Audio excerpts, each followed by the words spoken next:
Hello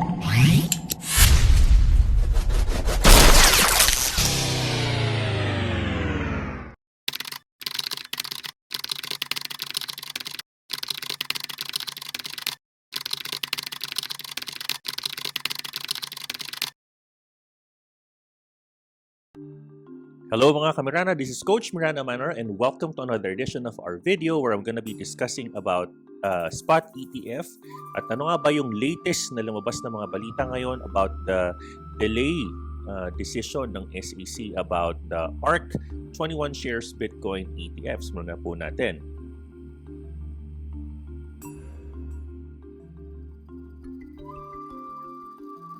Miranda, most recently, the SEC has actually pumped the brakes on the ARK ETF requests. At ito po ay nangahulugan that it's gonna be moving to another 90 days waiting time for Cathy Wood and her team on the application for the ARK 21 shares Bitcoin ETF. Sabi po ng rason dito, and based on the news that came out, the US Securities and Exchange Commission delayed its decision on its high-profile spot Bitcoin exchange-traded fund application from 21 ARK shares. What does this mean to the rest of the applications? Miranda, balikan po natin yung ating diniscuss before kung saan sinabi po natin dito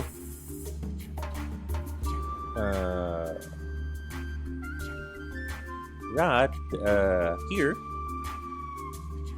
okay, sinabi po natin dito that on August 13 on or before, the SEC can do an approve or deny or extend for ARK Invest application, which means another 90 days. Pero ito na nga ba yung pinakahuli sa mga aplikasyon?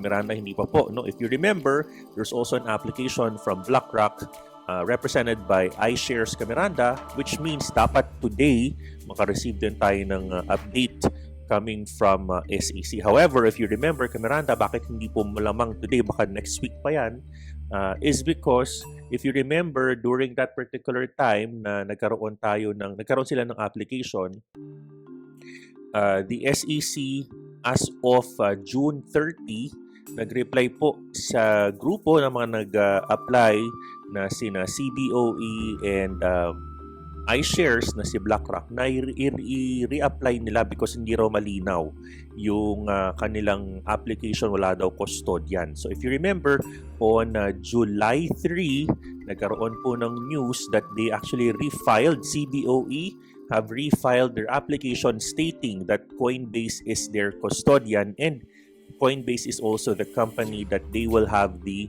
surveillance sharing agreement. Miranda, no? Sabi dito, shares of the crypto exchange Coinbase climbed nearly 12% Monday after CBOE Global Markets refiled applications, no?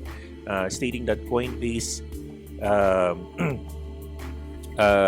to help monitor for trading for SSA, Miranda, no? And at that particular time as well, if you remember, CBOE refiles the ETF because hiningian po sila, no, ng surveillance sharing agreement, mga Miranda. Okay? So ituloy din pa natin so as if you remember, on June 30 as well, SEC pushes back against BlackRock Fidelity. Ito po yung rason kasi wala daw po nakalagay na SSA agreement kung anong kumpanya po meron ito. So kung babalikan po natin yung date, Miranda, so it's gonna be June 30. Puntahan po natin yung ating schedule dito. Kung yun po ay June 30 at nag-reply po sila ng July 3, technically the June 28 here is going to move technically 5 more days. So kung August 12, malamang within August 13 onwards, makaka-receive po tayo ng update coming from SEC on the iShares or BlackRock application naman in the CBOE and the group. So hindi po ito yung pinakahuli, Miranda, because if you remember, we're also expecting for this month of August yung decision naman po, no, ng korte on the Grayscale versus SEC. So this particular week, Miranda, ay hindi pa rin po tapos. Antayin po natin by next week because marami po pwede mangyari. No? The court can issue a resolution and a decision going against SEC. And if that's the case, potentially the market can pump. Ngayon, if naman na nagkaroon na ng desisyon next week, Miranda, by August 12, August 12 to August 17 ng ating timeline because of the 5 days movement ng June 28, 45 days extension naman yan. Pero doon sa ARK Invest, 90 days. Which means, Kamiranda, kung 90 days, technically by November 11 na po ang iintay natin for ARK Invest. Pero naman kay iShares ay September 30 to October 1st week kasi ma-add nga tayo ng 5 days dito. Ngayon, very fluid yan, Kamiranda. These are just dates at tandaan po natin. It doesn't mean ito talaga yung exact date. They can give, SEC can give their insights ahead of time, ahead of the August 12, ahead of the September 26.